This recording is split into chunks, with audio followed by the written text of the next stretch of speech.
Hi, my name is Johnston Blakley with Investigative Training at investigativetraining.org, and I'm bringing you 3 unmanned surveillance cameras. They are an exclusive from Brickhouse Security. They are called Black Box Micro Pro HD, Black Box Micro HD, and the original Black Box Micro. All of these units are great for unmanned surveillance and can really eliminate those tough cases where you don't know when a person is leaving a house, you don't know if a person is leaving children unattended, or if somebody is coming onto a property that shouldn't be coming onto a property. They all have similar features, but at the far left, the Black Box Micro Pro is the full featured unit. The very small one in the middle is the new HD unit, and that has a plethora of tools to get the job done. And the original Black Box Micro is also a great camera and really broke open a lot of cases for me. Often you have one really nasty case out of say 12 cases. Well, having these units will really better the statistics to more like 1 out of 30 cases are tough, because you can basically do a pre-surveillance with these units, using them as a scout, or you can use them to get actual footage to turn into your client. So let's go into great detail and all the specs, all the menus on how to set it up. It's very, very easy to set up and much better than those little units that you buy from China, like the pen cams and all that stuff that really don't record for a long period of time, and that you have to program the time and date every time. These units don't do that. They're very easy to use. They hold the time and date for 5 days on an empty battery, and they are easy to install and to take back to your office and review the footage. So, all right, once you've plugged in your Black Box Micro HD and have opened up this BHS cam setup tool, you'll be able to do your custom setups and update your time and date in accordance with your computer's time and date. So time and date is highlighted, and we go over here and we see that you can either choose your computers or you can customize it, and you want to sync that to your computer. Now the next is the settings. Now if you don't want to use the existing options on your unit, you can switch the slider over to custom settings, and it's the little cogwheels here that you'll see on the unit itself on the switch, and here are your options. But let me tell you how I did some tests here. There are some different modes that you can use with this camera. One is constant roll. It constantly records from when the camera you start rolling to either the camera battery dies or the SD card is full. Not only can you manipulate the SD card in a way to record over itself, but you can also manipulate the SD card capacity with the circular recording. And once that's enabled and it hits the end of your card, in my case it was a 64 gig card, it will eat up the oldest files. But with this particular camera on constant roll, you never have to worry about that, because the card has more capacity than the battery. And this battery on this unit is actually less than the battery capacity on the original SD unit only. Now this camera does not have the issues with lines across the screen that the original camera did, and that's a blessing right there. When you had dark and light objects in the same screen, you would get these lines shooting across the screen sometimes. This unit does not have that. So constant recording, you don't always need it. But I did the test at constant recording. But we're going to talk about these other things down here: the voice recording, vibration, motion, and schedule recording, which are great for extending the battery life to days, and not having so much footage to watch back on playback. So let's go up here. Here are the settings that I used. The first setting that I used, it was 1280 by 720. That's the frame size of your video. Then you also choose the quality of video up here: high, medium, low. I chose high. This is your bit rate. Basically, as you get down to low, the film will look like it has more speckles in it and it won't be quite as sharp and such. But it will extend the length. But you never have to worry about that with this camera because the battery goes first. Just put it on high. Frame rate, the high frame rate is 20 frames per second, and that's pretty much smooth video if the person's not really moving quickly. Now, low frame rate is a bit more strobish. The person kind of moves, jolts around the screen a little bit. You never have to use that with this camera because the battery dies before the SD card. So with an F64 SD card, and those SD cards, by the way, you have to do a special format on to use in this camera, which is very, very easy to do, and I'll explain that later. It gives you ample capacity. Now, let's go down here. Day mode, night mode, or auto switching. I always have it on auto switching. There's no point even touching the other two. The camera can decide between day and night by itself. Orientation, normal or vertical flip. It doesn't really matter because if you have a need for the camera to be upside down, maybe you want to hide the logo on it or something, then you can do vertical flip.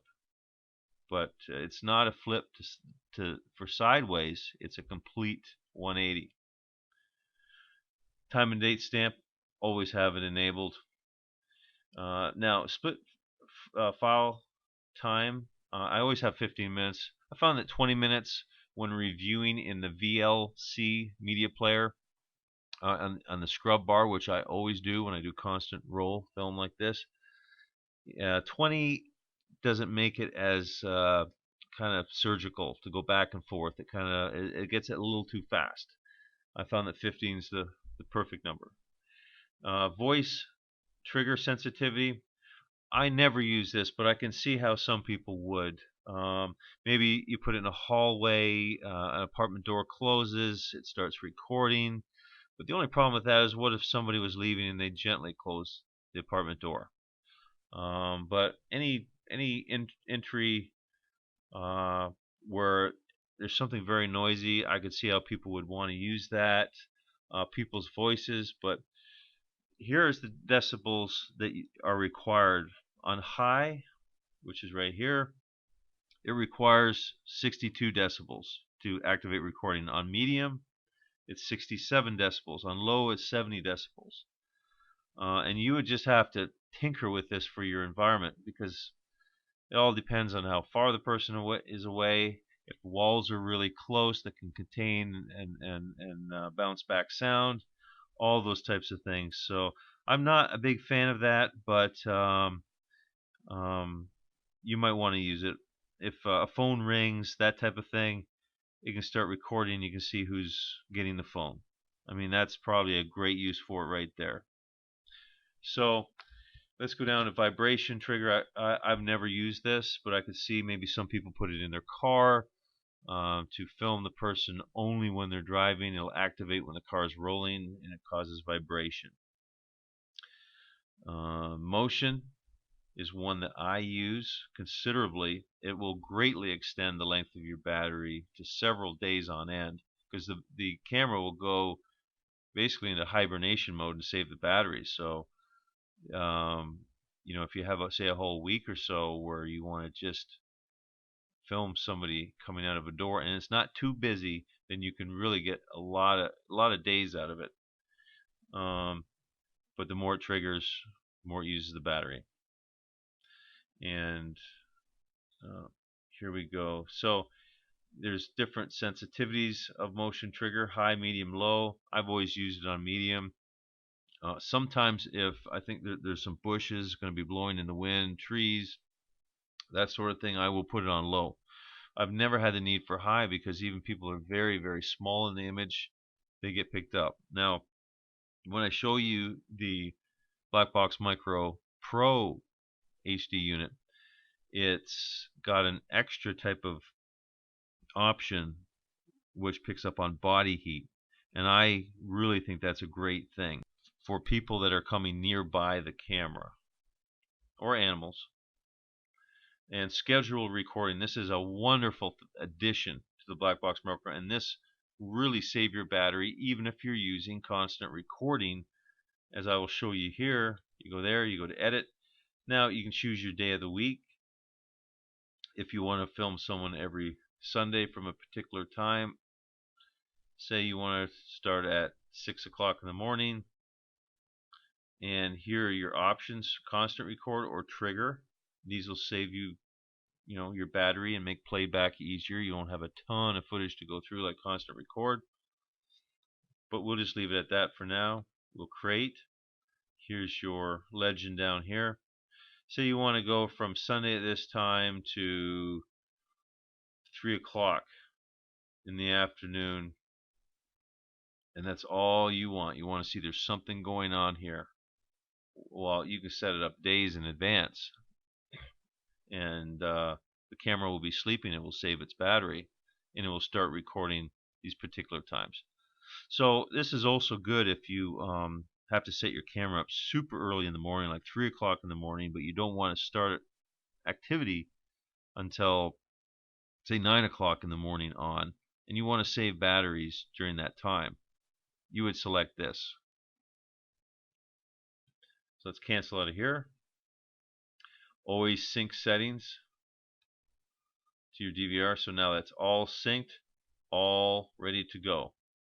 And of course, all these settings here have to be disabled to turn them off. If you have them on, any of these settings, it will activate one of these, or two of these, or three of these. If you want to hit on this and hit on this, actually, sorry, disable. So you want this voice trigger or motion trigger, then you would choose those two. So, but if you want constant record, all three of these have to be off, and make sure you have this set to what you want or totally disabled.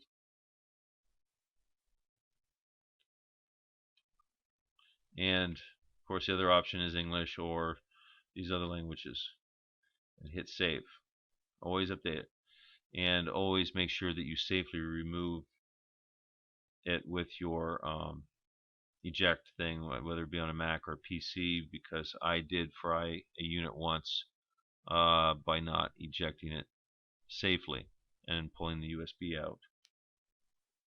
Alright, now on the 720 mode with constant recording, here is the file layout. Now I started recording on August 23rd at 1:46 p.m.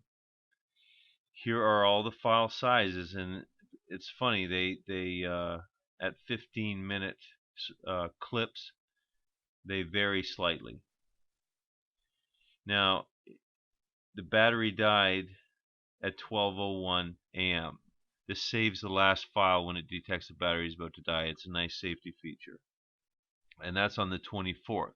So that's about 10.25 hours of recording all these separate video clips. And you just click on any one of them and it'll start playing the file. Alright, now this is the setting at 640 by 480. It's standard definition. It's a smaller frame size than the 720 HD. And here are the results. I started on the 27th of August, right up here. And I started at 8:45 p.m. did circular recording, but it did not delete any of these early files because the SD card is larger than the capacity of the battery. And with here, you'll notice the file sizes are considerably smaller. They're not a gig each. It's 348 megabytes. And you go down here to where it ended. This is where the battery died on 8/28 at 8:45 a.m. So that's 14 1/4 hours. You save battery, not just file size, but actual battery consumption on the SD settings, on the 640 by 480 setting for 14 1/2 hours versus 10 1/4 hours on the 720 HD. And here's a sampling from all three cameras. This one shows a lot of contrast between light and dark areas in the frame. And the first one was the Pro. This one is the regular HD. And take a look at the noise levels in the darker areas. Here is the original Black Box Micro. In fact, it has better dynamic range. As you can see, the clock in the room to the left and that wall is more visible. And but it does not have the frame size. Now the other two cameras, you can reduce it to SD quality as well. Here is a drastic change in lighting and how the cameras handle it. The original one is actually much quicker.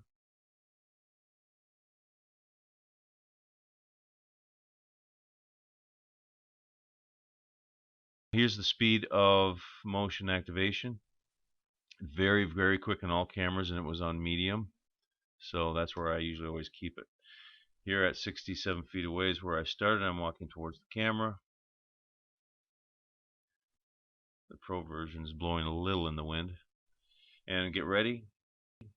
That's the passive infrared sensor. I walked from right to left and it did not pick it up till I was all the way to the left. But I was walking at about a medium pace. So make sure when you set it up, you set it up so that the person is not walking across the lens, that they're walking maybe diagonally across the lens or a long runway towards the lens so that it has more time to trigger. It did not trigger quickly, and as you can see, that camera there, it takes a second for the white balance. It looked a little green.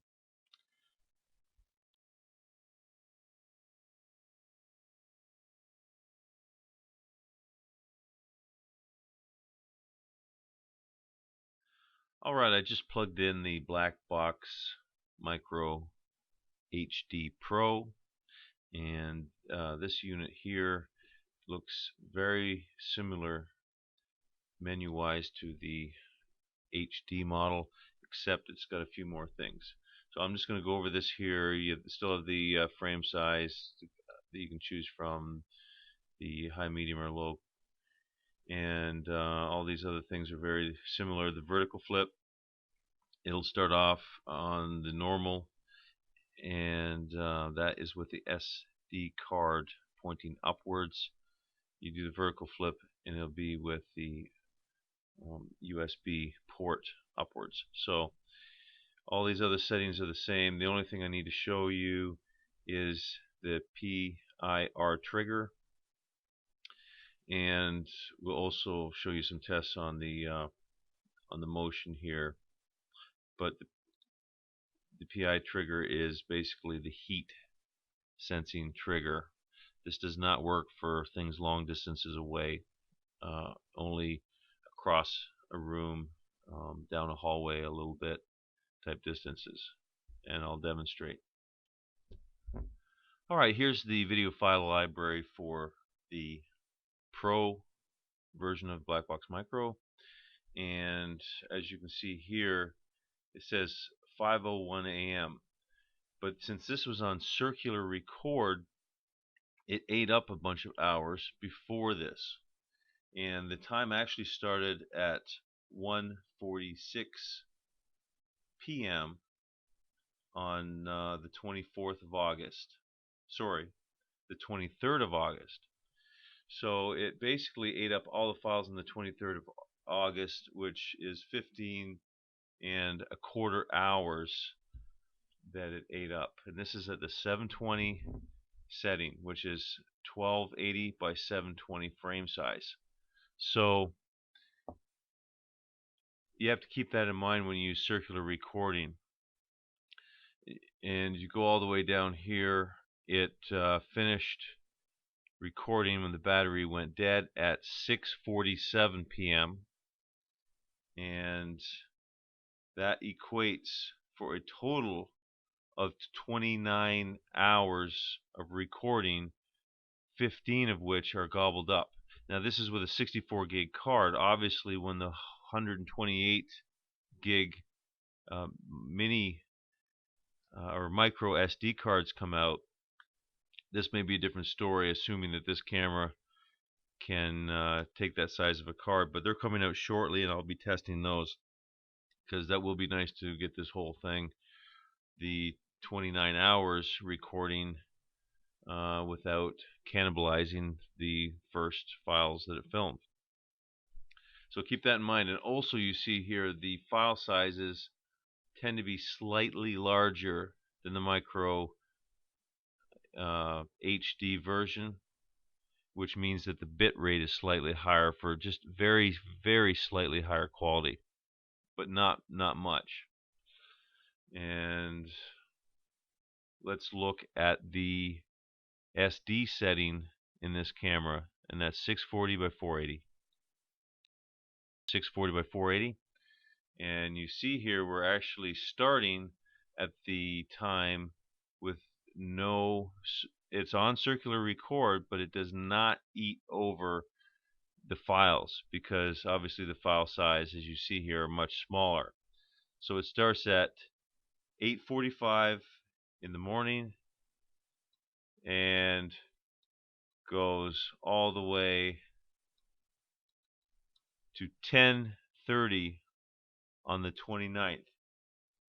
So it started on the 27th at 8:45 in the morning, and it went to 10:30 a.m. on the 29th. And that is a total of 37 3/4 hours.